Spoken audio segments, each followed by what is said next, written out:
Good morning, everyone. Thank you for joining us today. My name is PJ Daniels. I'll be your host for today's webinar, sponsored by Hypercore and F2. Here at DealFlow Events, we've hosted hundreds of in-person and virtual events covering a wide range of business and investment topics.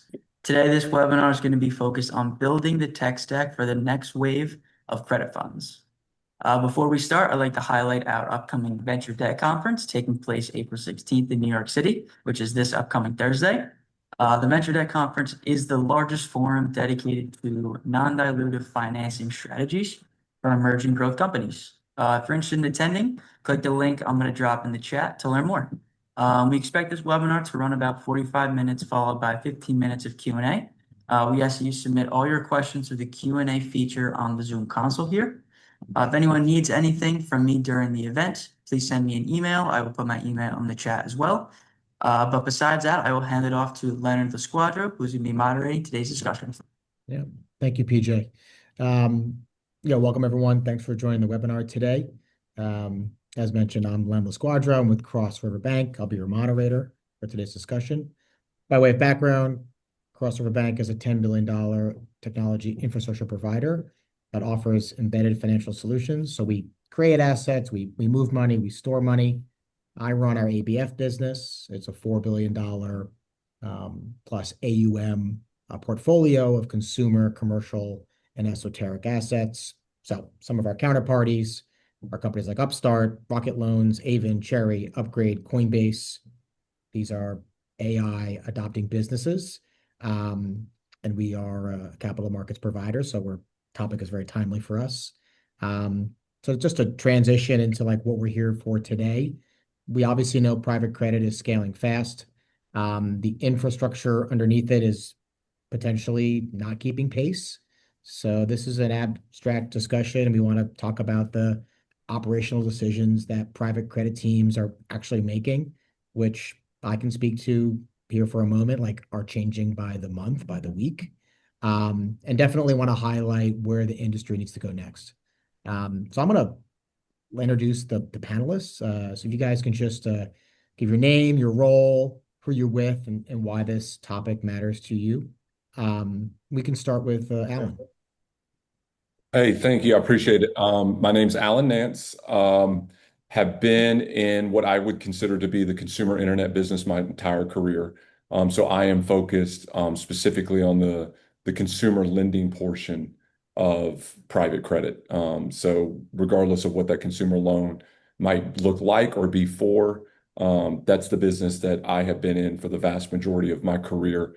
Today, I'm the founder of an investment platform called Southern Equity. We manage just a little under $1 billion, all focused on tech-enabled AI as well as consumer credit. And so this conversation is one that we spend every single day thinking about. And so from our perspective, we have had the luxury of really being a software business wrapped around a fund for our entire existence. Not saying we've used AI for 25 years, but whatever the emerging technologies have been is what we've always done. And so we have been early adopters of the underlying penning infrastructures of this kind of technology. So excited to mainly learn. And if I can share something, great. Thanks, Alan. Brad? Sure. I'm Brad Heitman. I'm a principal at Alcoa Capital. We're in Park City, Utah. Over the past 5 years, we put about $500 billion to work in real estate-related debt and other corporate debt deals, a little bit of equity here and there. And for the last year, well, about a year ago, I essentially fired myself, hired 5 MBAs, and basically started leading all of our AI efforts at Alcoa. Oh, and why it matters to me, to be perfectly honest, it's so much fun. It's a blast. And if you're aware of what this stuff can do, you kind of see it coming, and it's something that you need to get ahead of.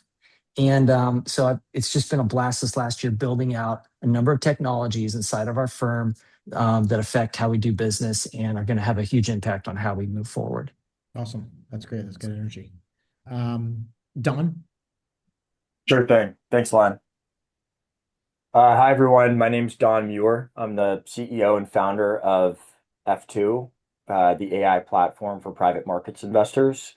Today, we're serving dozens of the world's leading credit funds, from single person F2 native, multi-hundred million dollar managers to 200 plus billion AUM alternative asset managers with 100 investment professionals fully deployed with F2.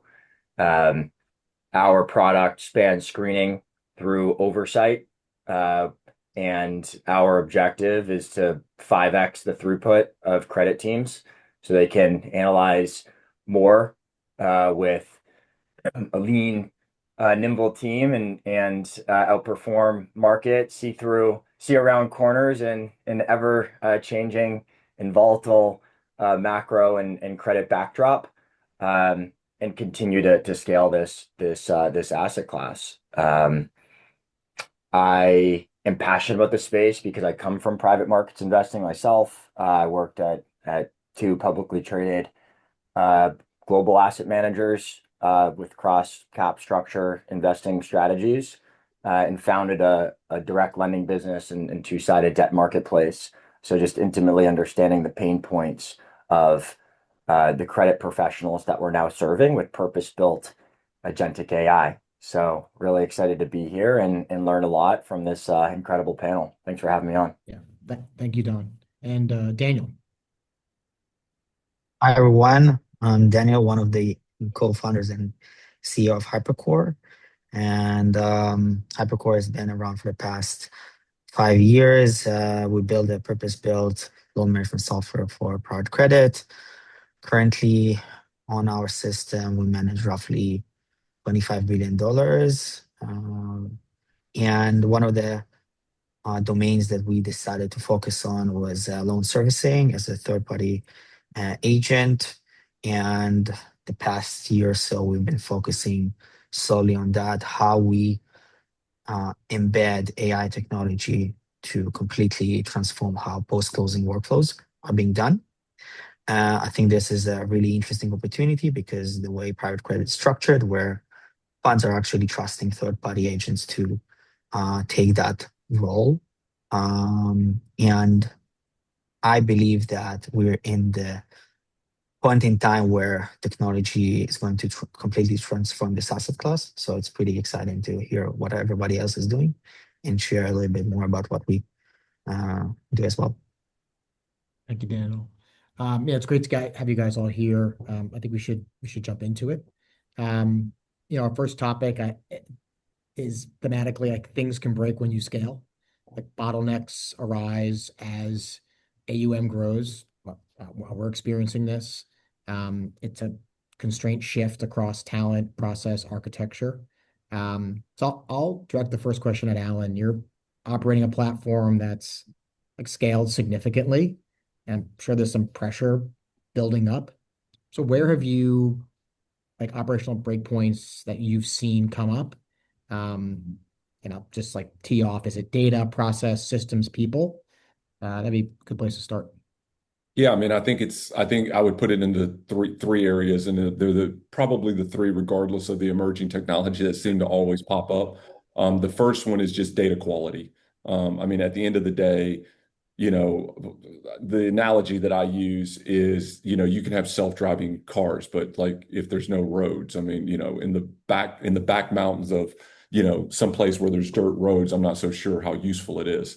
And so without really, really, really good usable data, you can wrap all the AI you want around it, and the outcome is going to be bad. And so as we've scaled, and the numbers become closer to $50 billion worth of consumer views, and the data points are growing 4 to 5 million a month.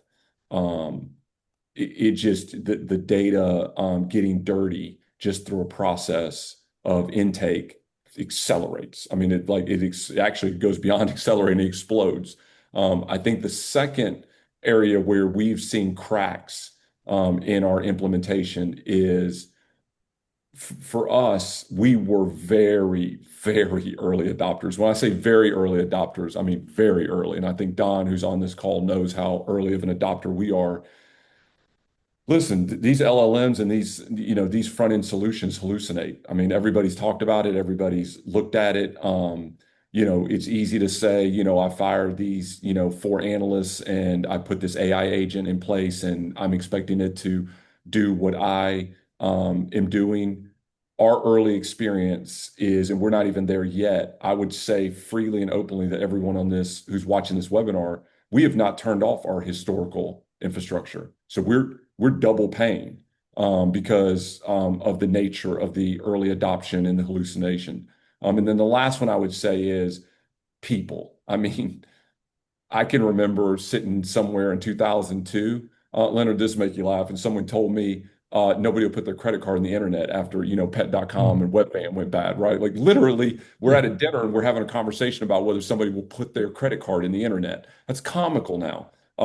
We're having the same conversations now around AI. Is it overhyped, not underhyped?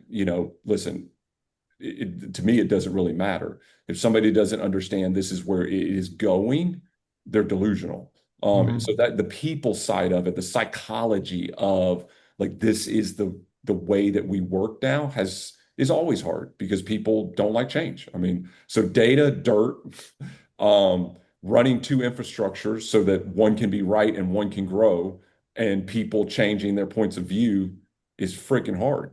Like, I mean, it's really hard. You're running live sanity checks, it sounds like, and we've seen that from other folks. So Brad, I want to direct somewhat of a similar question to you. Like, what were the main pain points that first push you guys to look at technology?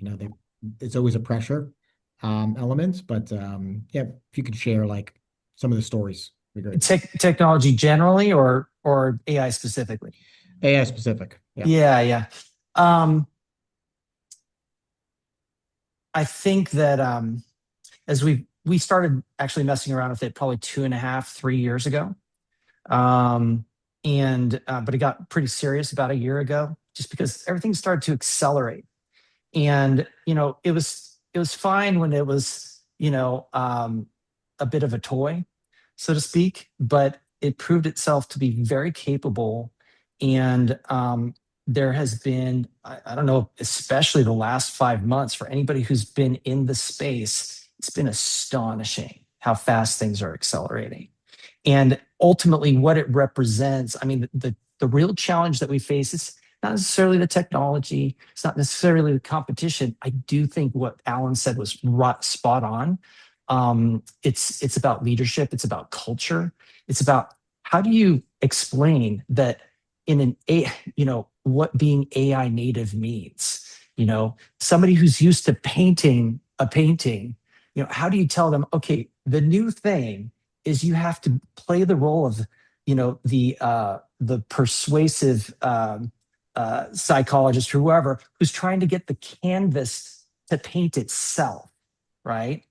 There's lots of different metaphors, but it's a different way of operating. It's a very, very different way of operating. And it's about building tools. And it's about doing things that compound, right? And essentially making sure that you're focused on what is the next rep, what are we going to learn, and how are we going to make the next time we try and do something with AI a little bit faster, a little bit better, a little bit higher quality, a little bit more verified, a little bit more adversarially QA'd, right? That type of thing. Yeah. I think people are learning a new way how to work, right? And I think that's maybe it's reverse engineering. People learning a new way how to think, right? It's not the grunt cycle. Yeah. And so we're in that phase now. How quickly it happens, I think is. I mean, and you'd think that engineers would be in a prime position to be able to kind of thrive in this. I've actually found that's not necessarily the case. I mean, they're the ones kind of being disrupted by this, and it requires a different way of thinking and working. Yeah. Don, Daniel, anything you guys wanted to jump in on here? Yeah, I mean, there's a couple of really great points made by Alan and Brad. I think the beauty of credit in particular is, in theory, it's a highly scalable asset class when layered with AI, assuming you can trust the AI. And so, uh, a couple of things we've been focused on to help our businesses, our clients scale more efficiently is one, bridging the trust gap between the human deal team and the agent through layering in things like full auditability across the full platform, or any claim in the platform is fully auditable and referenceable back to source data. So the human can quickly verify AI generated work product and build and bridge that trust gap as quickly as possible to increasingly rely on the AI systems and therefore gain leverage in executing human workflows. And then two is Alan's really astute point here around proprietary data. Data is really the unlock in building a structured data layer through everyday workflow execution by harnessing the right AI tools actually compounds into a really exciting data asset that becomes a competitive advantage for firms who are leaning in earlier. And so we have this thesis that by building an end-to-end verticalized solution for credit from screening through oversight, rather than kind of stitching together point solutions, we can help clients create this reinforcing proprietary data flywheel that future-proofs their business and sets them up for the next chapter of growth in the AI-powered era of credit investing. And so that's really been our focus, is building a deeply verticalized end-to-end solution spanning screening to oversight and embedding ourselves directly in the deal execution and portfolio monitoring workflows, such that just through using the product every day, our customers are structuring this proprietary data layer that becomes their asset that accrues to the firm, rather than to humans who tend to leave organizations to go to competitors, as I know from my prior life in the job. So that's what's most exciting to me here, and that's conducive to scaling this asset class with leaner operating structures and allowing investors to really focus time on what moves the needle for their firm, which is applying human judgment and amplifying that with the right tools, the right data access in a way that's conducive to full trust and auditability. Yeah, that's awesome. That's awesome. So I think we've set the tone about like what the art of possible is. I think it would make sense to dive into like from concrete examples, like where AI and technology are actually delivering today, like bar none, where you would speak to the successes across your firm. So, Brad and Alan, I'll start with you, Brad. Like, what tech stacks are you guys utilizing? Obviously, if you could skew the answer towards the AI-driven ones, whether they're Sure. built or buy. So we kind of have the luxury of being a smaller firm. And what that means is that I've been able to push our team to adopt Claude Code as essentially the primary interface for everything that we do. And that includes end-to-end due diligence. Like we can you basically throw 2,000 pages of materials into it and say, hey, put this through our pipeline, do a canonical, traceable, auditable, just rip these documents. Here's the deal.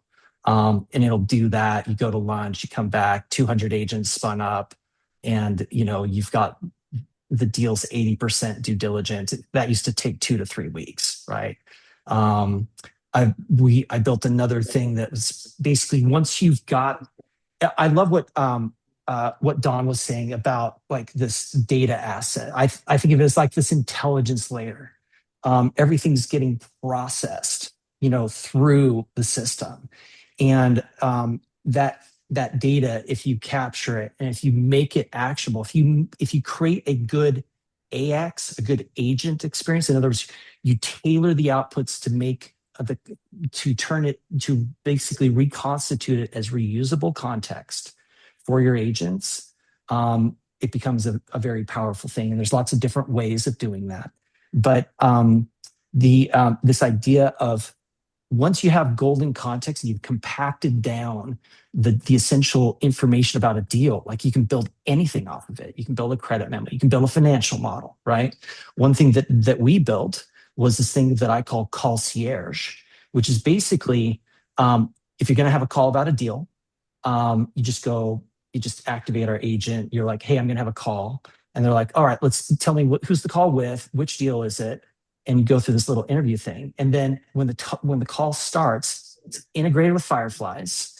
It's basically on a live basis, little terminal window pops up. Every 60 seconds, it's listening to what you're saying. It knows the deal inside and out in a way that you never, ever could, right? As a human being, unless you have photographic memory, right? And every 60 seconds, it's delivering, here's something really smart to say. And here's the 2 questions you need to ask right now, right? And so it'll pull every 60 seconds, and it takes about 6 seconds to load that question. That's a pretty cool thing. I built that in a day. And it's just fun. You can just build stuff like that. It's great. Yeah, that definitely like changes the speed at which you guys can work. It puts people in a position to like make the judgment call. You're prompted with 3 questions, like which one should I be asking here based on the vibe of the conversation. For lack of a word.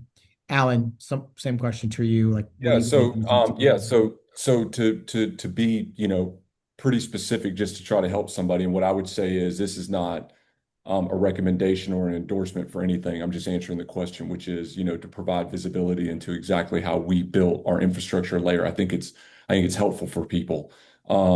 So first off, obviously, we're a regulated entity.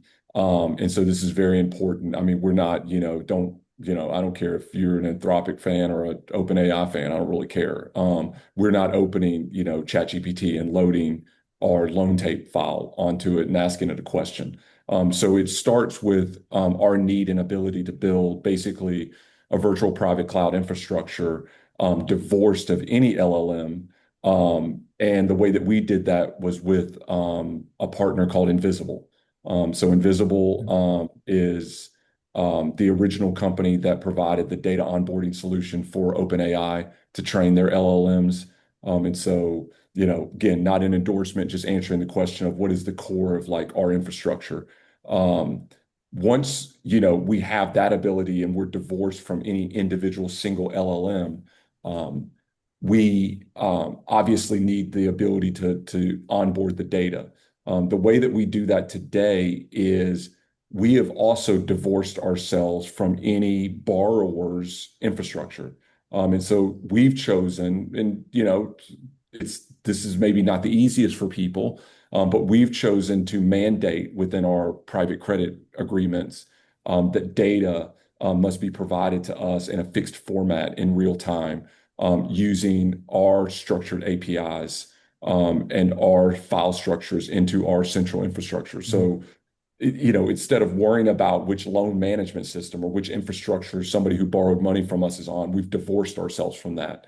And so if you think about the way we view our infrastructure, we wanted to be divorced from any individual LLM, and we wanted to be divorced from any borrower's infrastructure, and we needed the middle to be private. It's just like we cannot use a public, AI engine for anything really. And then on top of that, we needed an interface that basically allowed us to do deal analysis, deal onboarding, deal review, deal monitoring. We do use F2 for that interface. We were a very early adopter. The process for us when we look at those 3 things, Leonard, what I was sharing with you, that entire infrastructure I just described, and this does not feel good to say, is not cheap. And we're running both of them at the same time.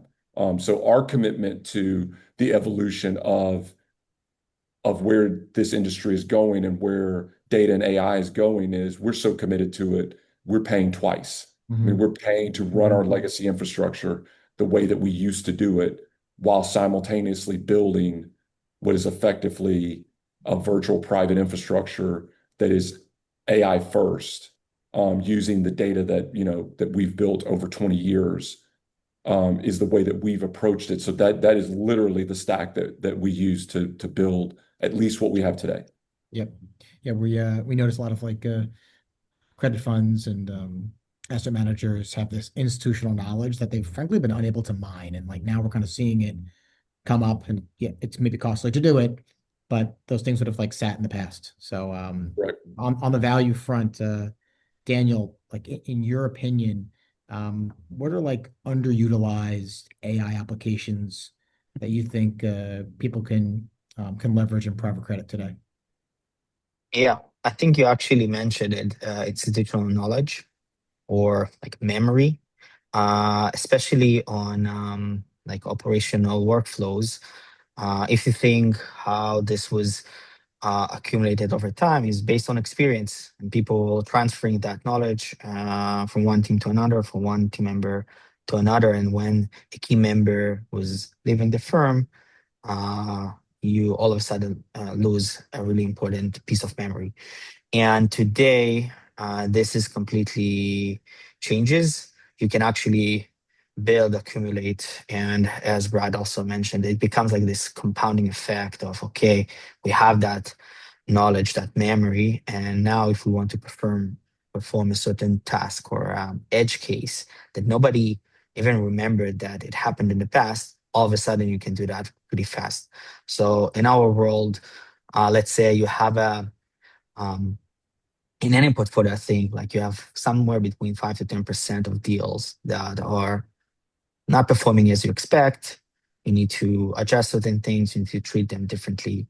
And if you want to do that quickly, you want to remember what you've done in similar cases. And what we've been seeing on our side of things, if a certain amendment happening, you can learn from past experience, past amendments, and quickly understand how you want to treat it.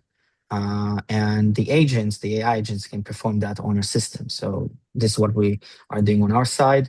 So let's say you've executed an amendment, and now you need to process it internally. The agent reads that, understands based on all the experience, all the deals that happened in the past, and provides you a structured kind of workflow how to how to deal with that. Uh, Automated, semi-automated by AI agent or a human agent, it doesn't really matter, but it gives you the blueprint. So that's a really practical thing that we've been seeing, and the compounding effect is really big here. So if you do that time after time, over time, that's become your institutional knowledge. That's great. That's great.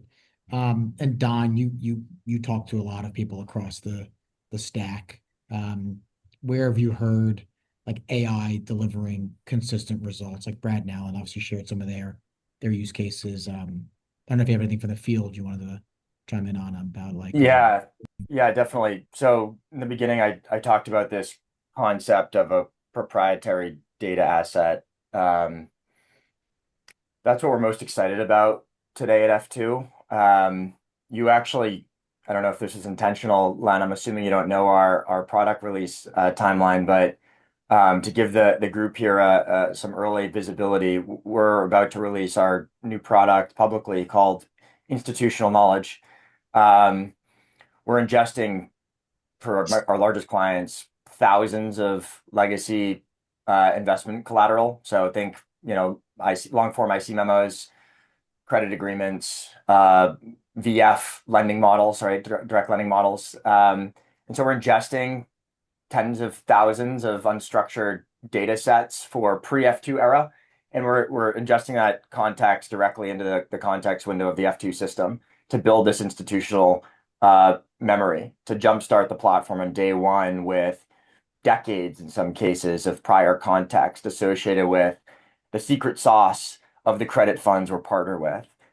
At IC, how do they think about structuring and pricing risk relative to business fundamentals, relative to macro conditions, relative to sell side sponsors on relationships? And so on day one, you're getting this institutional knowledge repository that jumpstarts the platform's context. And then on a go-forward basis, you're underwriting deals through our deal intelligence platform. And so you're ingesting typically a sell-side VDR for 100 million plus EBITDA business for a senior secured direct lending transaction. You'll ingest a multi-thousand file VDR. You'll underwrite the deal with 80% plus workflow automation through customized screening memos, IC memos, building a direct lending model from scratch, an app, collaborating importantly with your human deal team seamlessly in one centralized platform, pulling in context from precedents from your institutional knowledge repository. You pass on that deal because it's not a fit. Maybe it's, the pricing's off, or you have some concerns around AI disintermediation risk through a vertical SaaS play. So you pass on the deal. All of that context, so the human to agent interactions, humans are interacting with the deal agent to underwrite the deal. That context is persisted and stored and retained through the institutional knowledge repository. So what you get is a new row in institutional knowledge and this growing, compounding, and persistent proprietary data set of all of the deal work you've done, and not just the metadata associated with transaction terms, but the actual underlying agentic rationale, the interactions between the humans and the agents that are retained in memory by the deal agent that can be surfaced for the purpose of going deeper and faster on your next underwrite. And so you get this compounding impact with this growing repository of firm proprietary data that otherwise would have been forgotten or lost in shared drive folders with humans who turn off your team. That's now compounding and growing with the firm through everyday usage of the platform. When you execute the deal, now you can refresh that underwrite and refresh your institutional knowledge with quarterly financial updates, and actually start seeing around corners in your credit book. And so you can quickly, agentically query your institutional knowledge repository and say, which of my live and executed deals have most exposure to legacy SaaS, or have most exposure to, a 10% tariff hike, or continued geopolitical conflict that keeps, oil prices at inflated levels. And so having access to proprietary data in a granular way that was never possible prior to the advent of agentic AI is a major unlock for firms who are leaning in. It really comes down to not just having access to the proprietary data, honestly, not just giving agents access like you could get maybe through a frontier lab, but having structured and persistent context associated with the proprietary data in a way that accrues to the enterprise and not just one-off individual users who might be using some type of horizontal tool or legacy software product. That's great. And I want to actually jump. You dropped the term a couple of times. I have an LP question, but I'm going to skip over that. It comes up a lot. It's a big topic.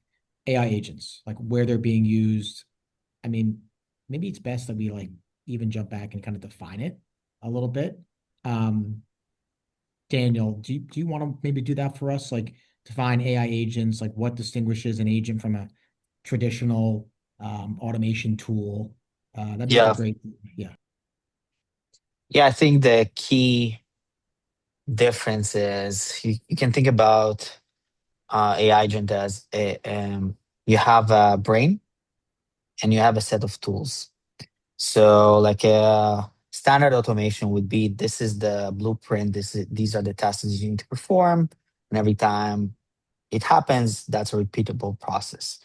With AI agent, you can give it a question, a certain task to perform, and the brain thinks and then uses the different set of tools that you provided it to perform these tasks, and then it becomes much more flexible, and you can do many other things. So in essence, the tools can be on their own AI agents, and then you can layer this concept of agentic system where you have agents that run agents, essentially. So that's the very simplistic way of describing what it is.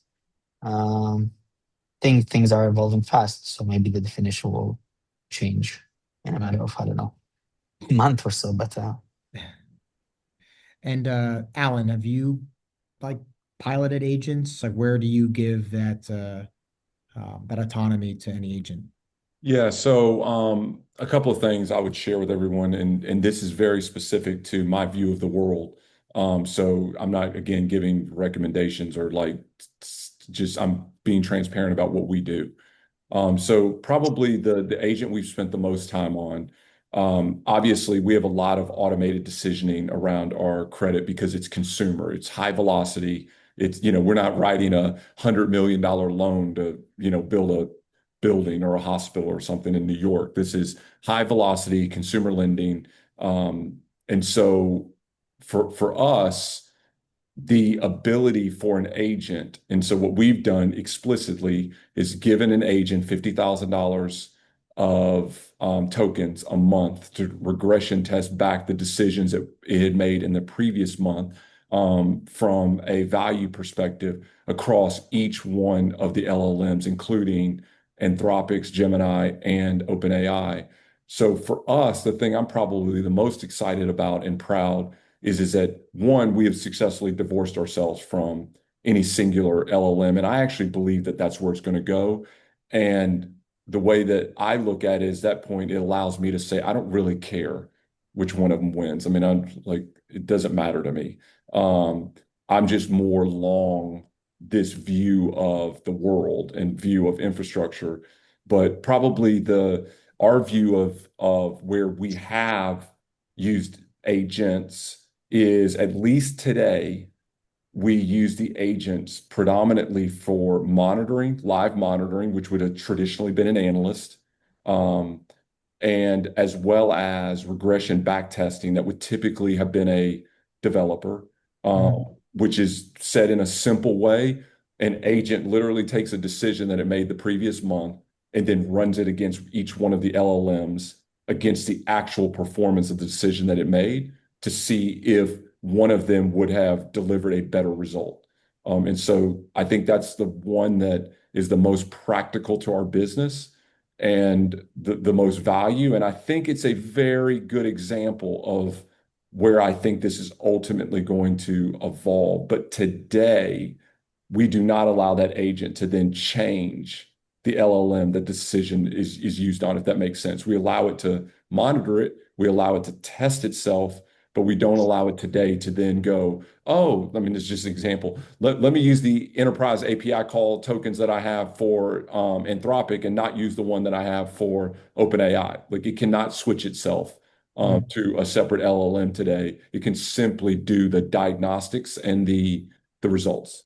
So that's a good example. Yeah, that's good. I like that. Brad, how about you? What have you been piloting in? Well, I've been working with agents for quite a while. One of the things I got good at early on was writing constitutional system prompts, specifically for regulated industries where you needed an expert agent that was familiar with the industry, that was producing verifiable claims using tiered evidence. That's, when it does its research, it's basically creating encrypted, SHA-256, blah, blah, blah, evidence. It's like an evidence ledger. Has to prove. You can't trust these models at all. You can't. And you have to make them prove everything. You have to think of it from the standpoint of like, okay, if they're going to run everything, it's a logical proof, right? They have to prove step A, B, C, and D using like hopefully multiple sources of evidence. It's all tracked, right? Because literally they lie to you. They literally lie. Even Opus 4.6. I interrogated Opus 4.6 for 5 hours this week and basically found a new deception surface, right?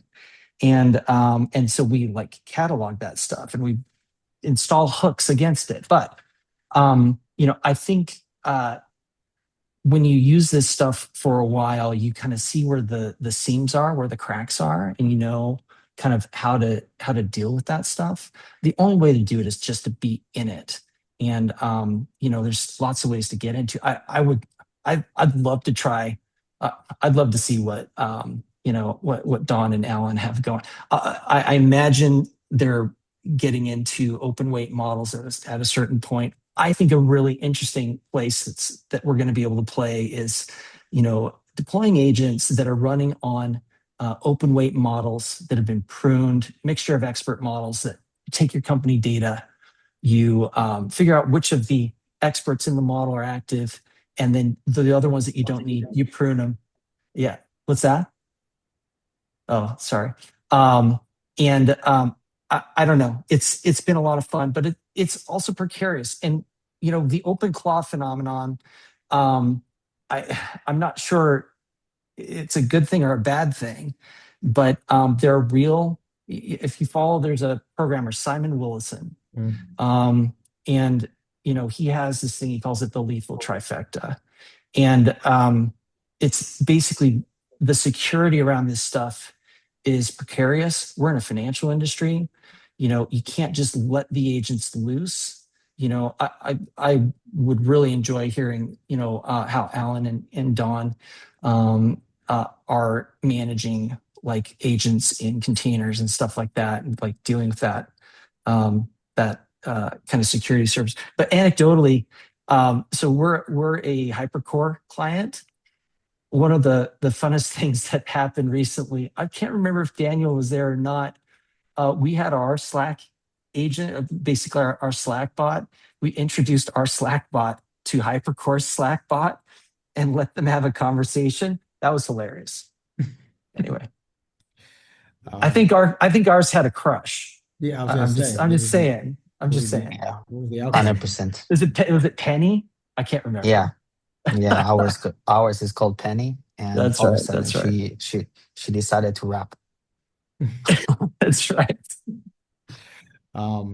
So Don, like just teeing off of Brad's statement, like what have you been able to see the agents do like end to end they couldn't do a year ago? And honestly, I wrote that question down before. I might even change it. Like That's like what are they like? What about last That's month? 100 3 weeks ago. I know. It's like Yeah, if you could comment on like the speed of the change, that is probably like the core of my question, and like just how shocked you are as a CEO, and then maybe just like what you're hearing from your clients.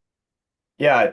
Alan made a pretty interesting comment. He doesn't know, which LLM is going to win. I don't know if there's going to be a winner. Uh, the winner is going to be the credit funds who are adopting LLM agnostic agentic systems that benefit from all of the improvements made across the market. You wouldn't, as a credit investor, right? You're not going to write a $250 million senior secured direct loan into a business with 100% customer concentration or 100% vendor concentration. Similarly, you're not going to set up your whole tech stack on one LLM that's getting leapfrogged every other week by another LLM and miss out on the breakthroughs being surfaced by their competitors. And so for our customers, being LLM agnostic is incredibly important, particularly in a world where at least one of the frontier labs experienced massive degradation in performance over the last few weeks in particular due to compute constraints. We work with OpenAI, Anthropic, Google, now NVIDIA, if you want to talk open source. But it's important that on a daily, weekly basis, our ear is to the ground and understanding breakthroughs being surfaced by new releases at the frontier lab level, which can be incorporated and rewired into the agentic system, which today is multi-model. F2 is leveraging 8 different models today to perform different tasks at any one time. Gemini Flash, for example, is an incredible model for data extraction.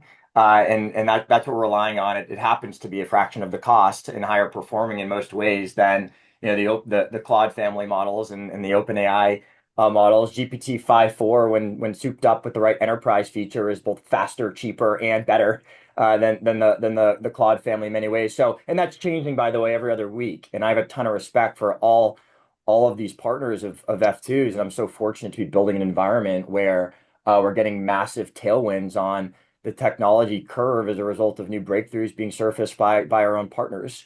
The beauty of our system is we get to incorporate these models into our platform and surface them in a way that's most value additive for our clients. Importantly, an agentic system for credit today needs deterministic output, not probabilistic output. So no matter whether intelligence commoditizes and gets to, 99% task completion on financial tasks versus, 70s to 80s where they're at today, or not, doesn't really matter. It's a moot point. Like, you want consistency and auditability on your output, and that requires deterministic architecture. And so we've been building this, what we call Excel native deterministic architecture from day one. What that means is hundreds of tools that we have coded for the LLMs to perform tasks consistently and in a fully auditable way across every type of human work product. So you can kick off an F2 agent to build a screening memo or a long form IC memo that conforms back to how you're doing it already, right? So we'll clone your precedent IC materials, create an AI template, and then you can run that against a net new multi-thousand file VDR to get to an output in 5 to 10 minutes.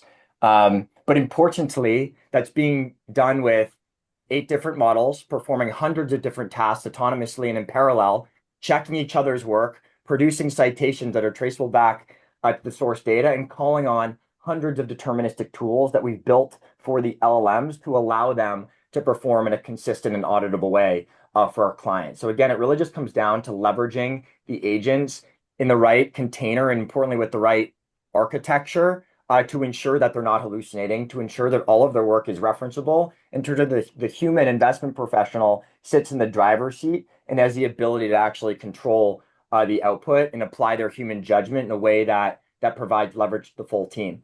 And so that's our way of bridging the gap between kind of a raw general purpose LLM from any one provider to a workable, customizable solution that compounds into this proprietary data flywheel for each of our customers at scale. It's awesome. Yeah, I mean, I'm seeing, hearing from you guys now, like in a patterned way, these checks, right? Or you're testing one system against another. I think in the private credit ecosystem, like outside of our industry, people might not be doing that. They might be just letting these open clause or letting these agents just run. But the thing that we all have is the stakes are high, right? This is people's money, whether you're on the other end of receiving the loan or you're an investor.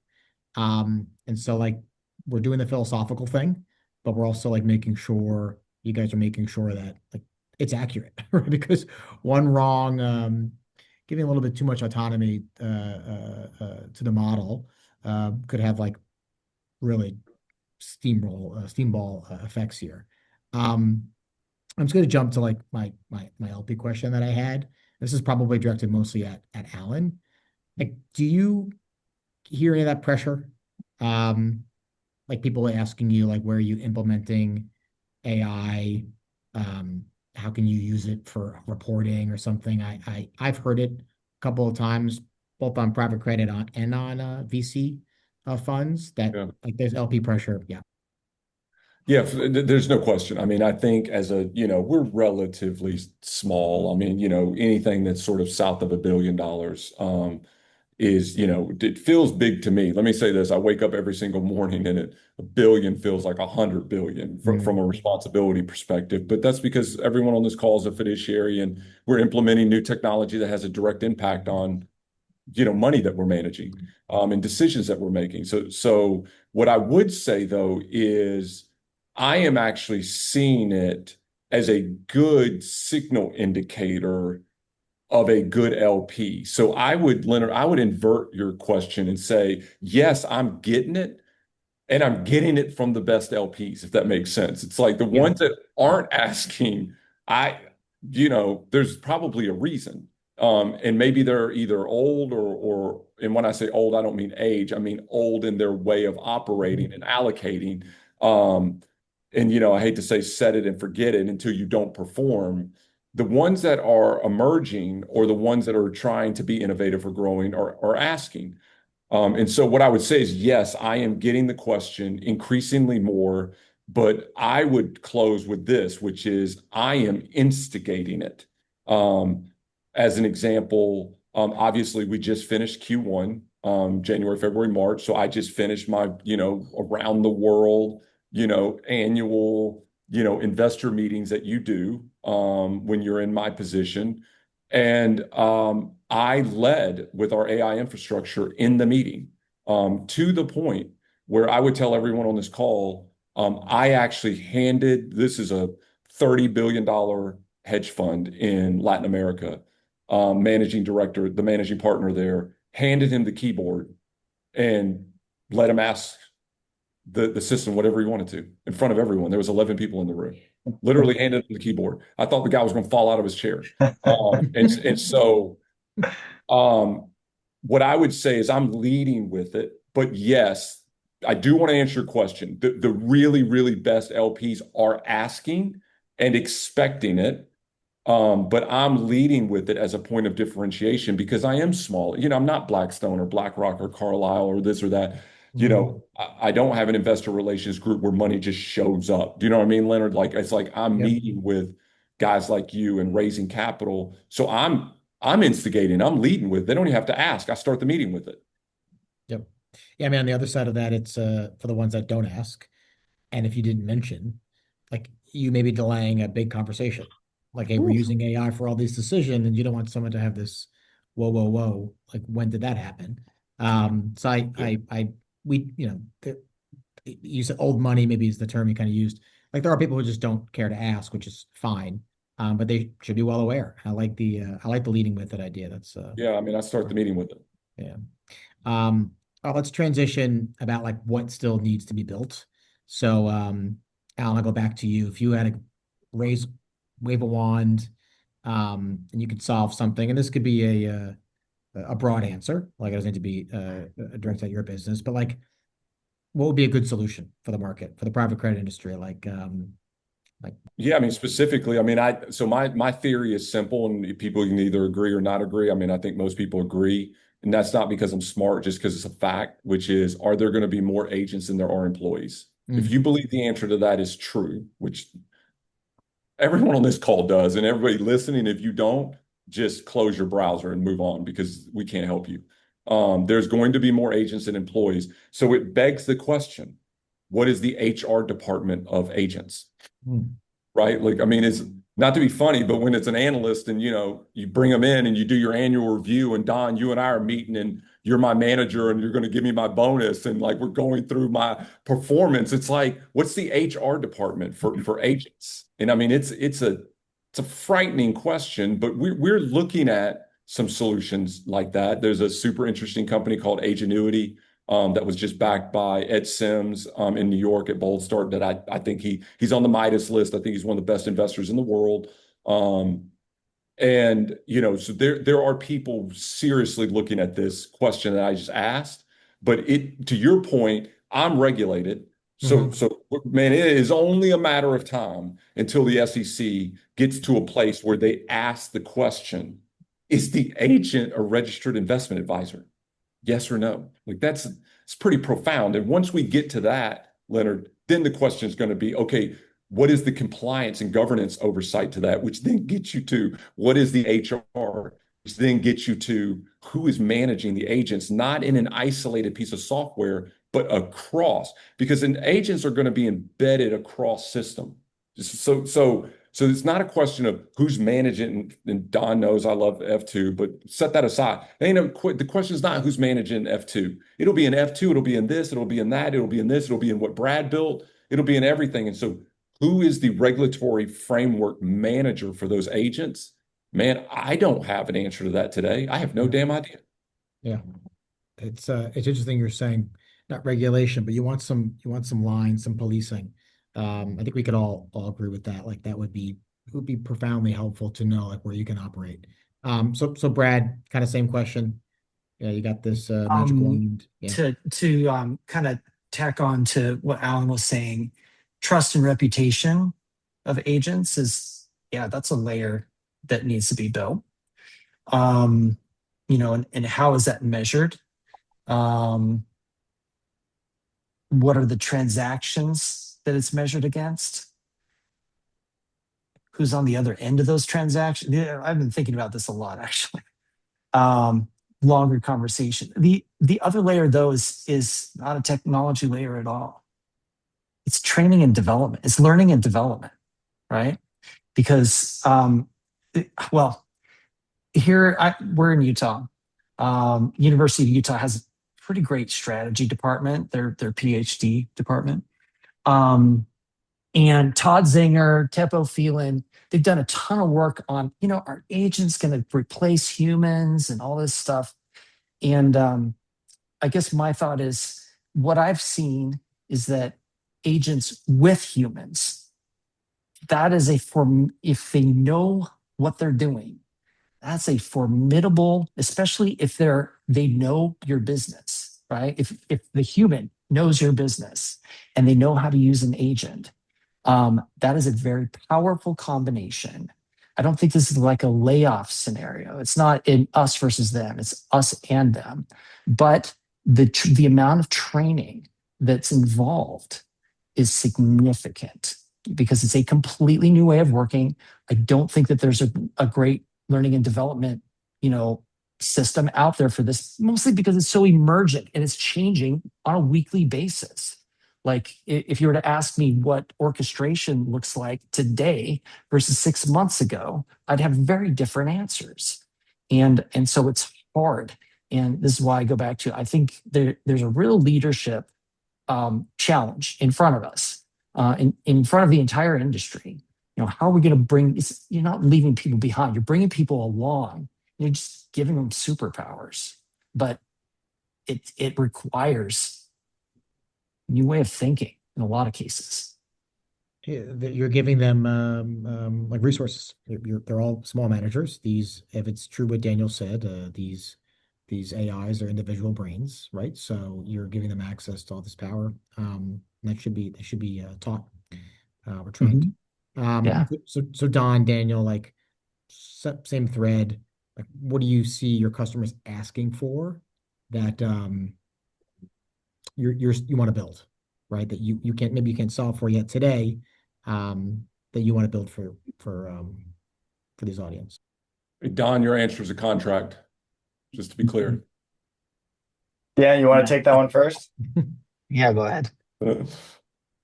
So last year it was workflow automation, a lot of stuff that like folks are kind of tinkering with Frontier Labs for today around like one-off analysis and just getting their feet wet with AI, running a screener, like kind of doing one-off work, cutting a customer cube, like that's kind of type of workflow automation and like basic analysis. That was last year.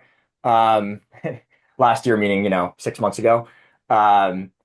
This year it's end-to-end workflow automation. And so the deep pull I'm experiencing across our clients today is for this verticalized solution that's conducive to creating this data asset I was describing, from screening through oversight and building this proprietary data set. And so increasingly the pull has been on unlocking this structured proprietary data layer for each of our clients in a way that is structurally very challenging to do if you go and try to home grow an LLM powered solution. What's coming next and where I'm seeing the strongest pull in this macro backdrop in particular, around SaaS apocalypse and dislocation in credit portfolios, is the extension of our own platform and roadmap. So we've expanded beyond point solution in 2025, kind of tinkering with AI to cut a customer cube on the margin, in 25 to workflow automation, so producing a screening memo, an IC memo, and now extending that into, okay, you've done the deal, you've executed, and now you need to monitor this asset on a go-forward basis in a unified way where the agent already has complete context of the initial underwrite. What KPIs are you tracking? What does the LSA look like? Who is the deal team, right? And how can you track attribution relative to the initial underwrite? That can only be accomplished in a verticalized and unified end-to-end system, which will be fully live fairly imminently here with F2. And then expanding beyond that, I think private markets are about to fundamentally change. I think this is the first chapter of a really exciting book for private markets and specifically in credit. You think about the convergence of public and private credit, and you think about the growth of private credit and private markets more generally as a total mix shift of kind of total capital in the economy. The constraint has been inefficient human workflows and fragmented disparate data sources. Those constraints are going away in an AI native world. And so you think about dislocation we're seeing today, even within our own customers. We have some customers who have underexposure to legacy SaaS in their credit books, and they're looking for a opportunistic path to allocating at a dislocated price to other customers who have, overexposure to SaaS and maybe need to rotate out of some of those exposures. And so fast forwarding 12 months, if you can provide consistency in underwrite in an unbiased way, and you can provide a structured, standardized data layer across private markets constituents, we'll be at hundreds of customers by the end of this year. Some of those customers are going to want to transact with one another in a market that's been artificially constrained by legacy human workflows and disparate, unstructured, non-standardized data sources. Well, that's rapidly changing. F2 is emerging at the forefront of that trend. And I think we're going to see an era once all these lenders are fully AI native of more liquidity and more growth across the credit spectrum, catalyzed in part by some of the dislocation we're experiencing today in the leveraged loan markets. And so I think this is the very beginning, Len, and super excited to be part of the shift and the growth of private credit now and in 2027 and beyond. That's awesome. That's awesome. Daniel, I want to give you a chance to answer what your customers are asking for here. You can't fully solve for. Yeah. So I think there is a transition between expecting another tool to get an outcome from the LLMs. So instead of managing your workflow, you want the job to be done.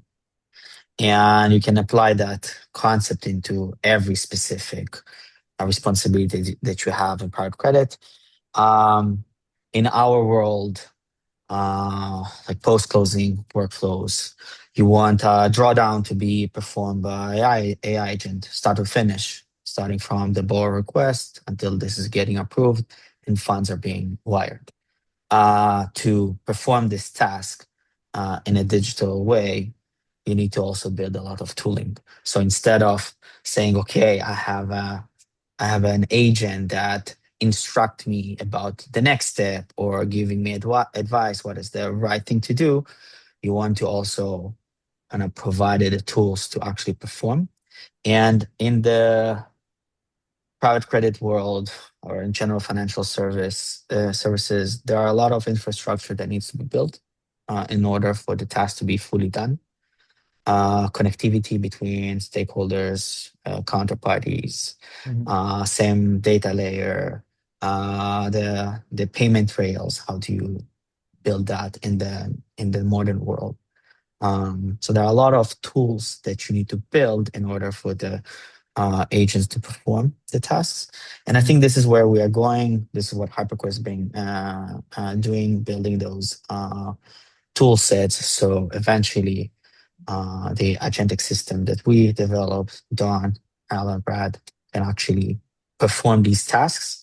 And I think there are various parts of what needs to be still built. So pretty exciting, and you always see new infrastructure being built, and now you can utilize. Today, connectivity between systems looks very different than a year ago. I can integrate to a new type of system in a matter of a day, which in prior world, it was, I don't know, the integrations with especially legacy systems could be months. So things are evolving pretty fast, and it's pretty exciting to see where things are heading.